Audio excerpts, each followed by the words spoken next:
Hello everybody and welcome to the channel once again. Today we're going to be talking about Tekken as a follow-up video to the last one I did that had a huge response from everybody. I'm of course immensely grateful for the support.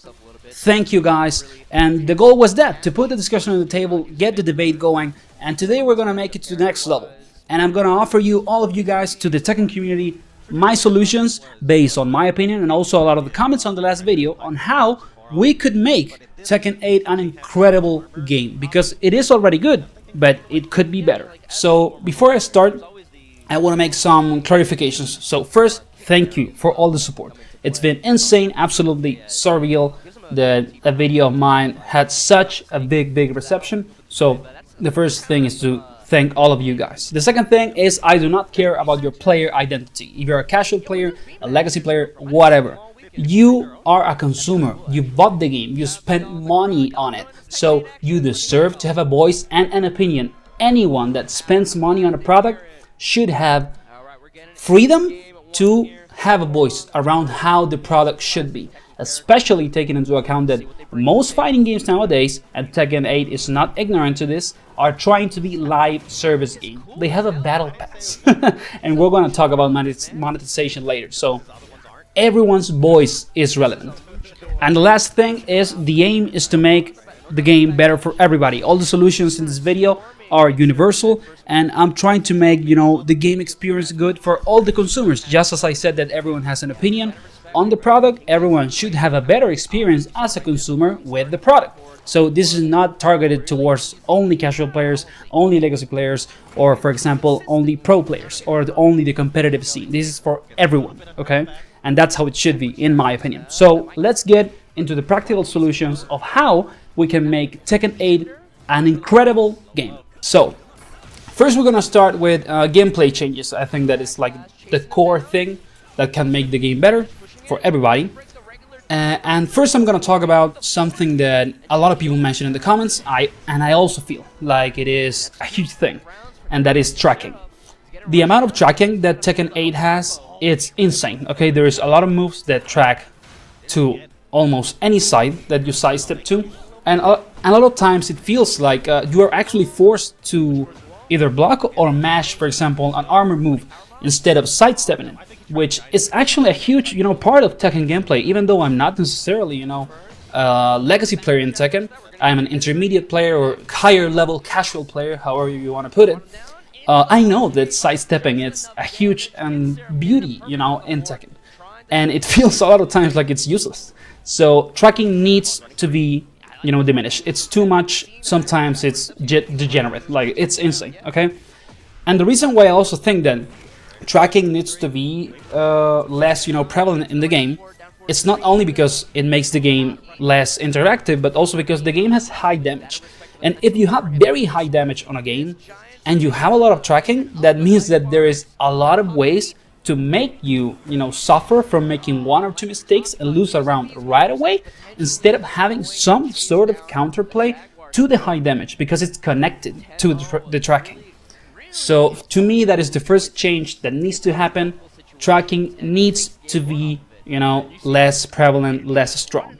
It doesn't need to disappear, like you need some tracking in specific moves. It needs to be a part of the game so that you cannot sidestep everything and then it becomes sidestep the game. But right now it's too much.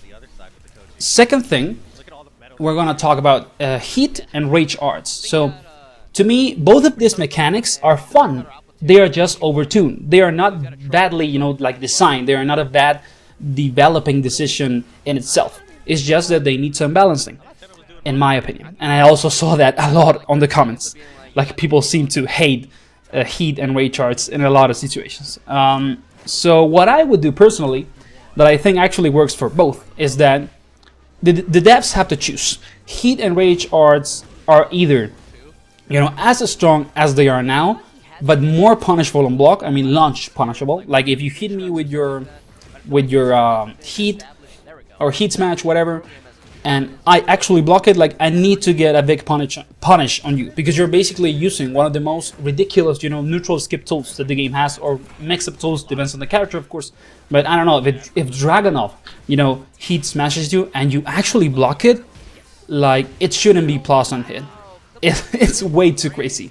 Maybe with some characters it could, because it's part of the identity of the character, but also not that much, you know, like make it +1, +2, so you can jab after and that's it.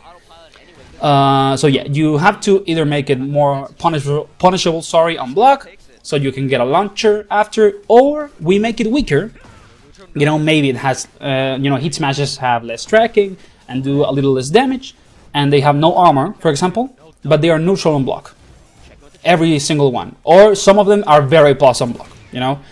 That's what I would do personally with Heat or Rage Arts. And the other thing that is also on the discussion is the possibility of taking away the armor from when you use Heat, you know, as a defensive option when you activate it. I think that's, you know, a little harder to balance, because some characters only have that as a defensive tool. For example, Kazuya uses, you know, Heat activation a lot as a defensive tool because he doesn't have any more defense. So yeah, that's a little more harder to balance. But the other, you know, options, I think that they're okay. It's kind of this, you can make a discussion, sorry, about which is better, you know, make it like without armor and stuff, but it's gotta be weaker. After that, I have to talk about character balance. Like, this game has a balance problem. I saw a lot of comments, you know, with this argument that balance shouldn't be like something that worries you. You're not a high-level player. You're not a pro player. Balance only matters if it's not letting you win. And even though there's a part of that is true, like balance is the most important for players that, you know, live from this and basically compete. Balance also affects casual players. It affects everybody as a consumer, because everybody's playing the game. And if there is a lot of balance problems, it's not necessarily that the problem is that you don't win. It's that sometimes balance problems are so big that they take away fun from the experience of the game, even if you win. Because as someone said, for example, on a comment, sometimes, you know, this game feels not necessarily like you're earning around or having fun. It feels like you win and you think, oh, this fight is finally over. This was insufferable. And that, you know, in many ways, it's sort of a hint that the balance and character balance of the game, it's insane. So we need some balancing. Now, I would not take, you know, a super destroying approach in terms of balance. I do not like when characters get nerfed to the ground, and that happens a lot in fighting games, and it's awful, you know. There is a character that is top tier for some months, and then it's like, oh, we're gonna nerf it to the ground, and if you want to play it, you gotta wait 2 years, and it's gonna be good again. Like, to me, that's ridiculous. You should receive some nerfs for those super high, you know, or super top tier characters, you know, like Dragunov, Alisa, Yoshimitsu, King, Jin. Some nerfs, some. And you get up off the rest. Like, that's probably the healthiest way. These characters, you know, it is not a problem that they are strong, it's that they are too strong. It is okay if they are high tier or top tier, but not for such a big, you know, margin. So please do not nerf everybody to the ground, just a little. And we need them. You know, there's a lot of games that had very broken characters. And, you know, we have Dragunov right now. It's probably the most broken character in the game. There's other games that had examples of very, you know, degenerate characters, like Cronin, for example, on KOF 15, or Season 1, Android 16, Dragon Ball Fighters.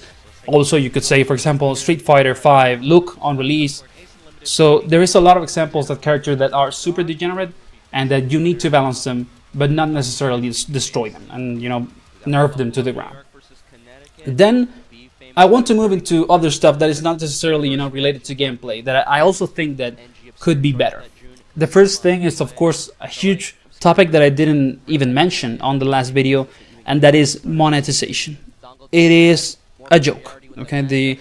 The monetization on the game, it's devastating how bad it is. So we, of course, would need to revamp it completely. I'm not gonna talk about it in a huge, you know, detail, because I'm not in any way an expert on it. But what I personally would do is that I would create a section of the monetization that is available for in-game, you know, purchases with in-game money, not with, you know, real-world money. So that you diminish the amount of microtransactions, and that could be, you know, like little cosmetics, some like details for characters, and then you only demand, you know, microtransactions or real money for premium cosmetics. You know, for example, a pack of all customs for all Mishima characters on the game, and for example, a new skin for Reina, who is, you know, the new Mishima, so to speak. So I would personally do that. I feel like if you have, you know, an in-game currency, use it for, you know, cosmetics, just not premium cosmetics, or only some premium cosmetics. I think that would be a lot more, you know, healthier. It will help the game to earn more money, but not make, you know, the consumer feel that it's getting scam every time that the game opens up and you see the battle pass. So that's what I would personally do. And the battle pass, of course, needs to follow this also, and it should only have, you know, the premium battle pass should only have premium cosmetics. After that, the other topic I want to talk about is the rank system. Okay, the rank system is a mess in this game. I think that it should also be revamped, and it needs, you know, a lot of tweaking. So first, I would change the way the point distribution works. Like right now, you know, you lose a lot of points if you lose against someone that is higher ranked than you. You can farm, for example, a lower ranked player. So it's an absolute mess. You should make it very simple, you know, fix the generalized point system, make it super simple, win more points when you're on a win streak, sorry. Do not, you know, lose extra points for lose streaks, like you have enough losing what you lose when you lose. Win more points if you defeat a higher ranked player and lose less, and win lower points and lose more if you lose to a low rank. That's how it should be. It doesn't need to be more complicated than that. It needs to be simple, effective, you know, and fair. And I think that's the most fair thing.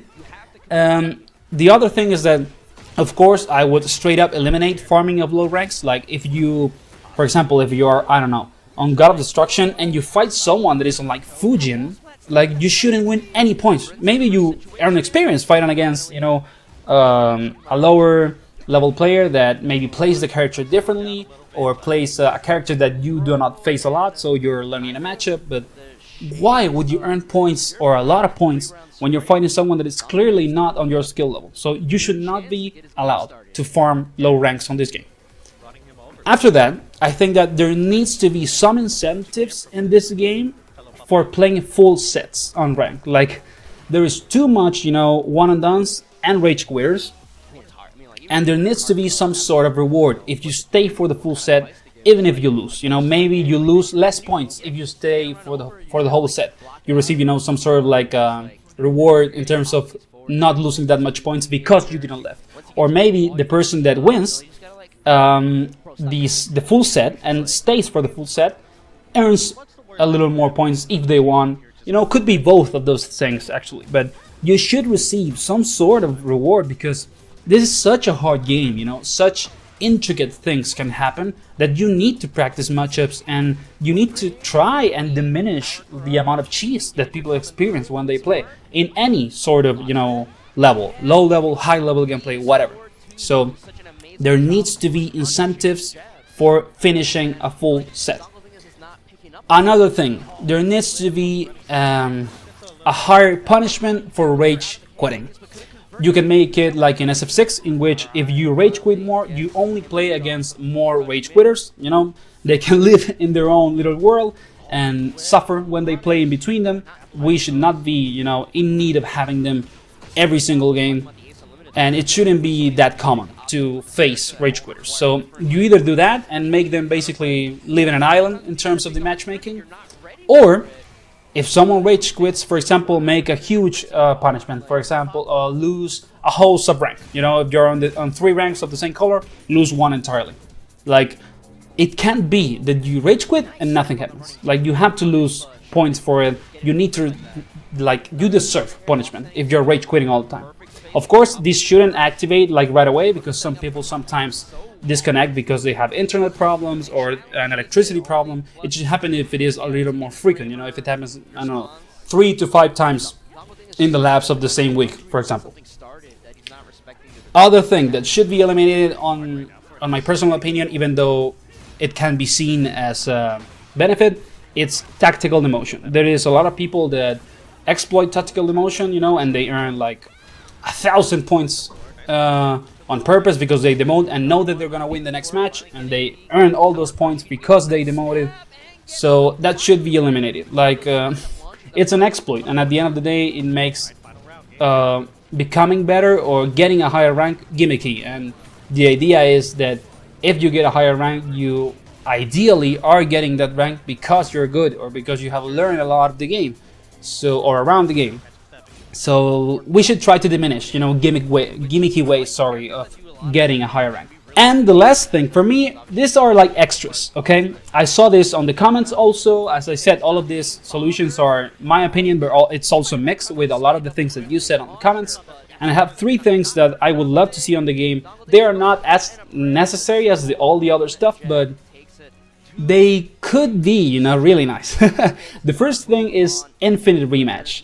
I saw a lot of people wanting infinite rematch back, and I think it would be great if you can infinite rematch on any game mode. Like, you shouldn't be punished if you want to play against a character a lot. It can make you learn the matchup, you know, even get a new friend online if you after that talk with them or add them because you had a long set. Infinite rematch, it's a great thing, and I think it should be a part of, you know, the ranked games, because winning long sets, it's also a different, you know, skill.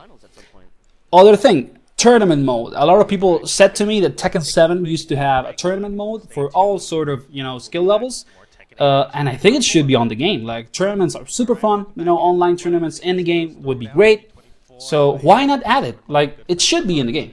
And finally, my personal, you know, last thing is bring back guest characters. I know that Akuma and Geese were very degenerate in Tekken 7 in terms of balancing, but they were iconic and super fun to play. So we need guest characters back. Like, guest characters are so good on Tekken because Tekken is such an intricate and complex game that when you get a guest character on it, it becomes so fun. So we need them back. You know, get some SNK guest characters, or maybe an SF6 character on the game. Bring back Akuma, bring back Geese. Like, I wouldn't mind. They are super fun and very iconic, you know, boss characters. So I want guest characters back, and maybe this is going to be a little controversial, or the whole video. But I really think that guest characters give fighting games, you know, like a new flavor. So even if you agree, disagree, whatever with me, doesn't matter, please leave your comment down below so we can keep talking about the game and discussing the state of it.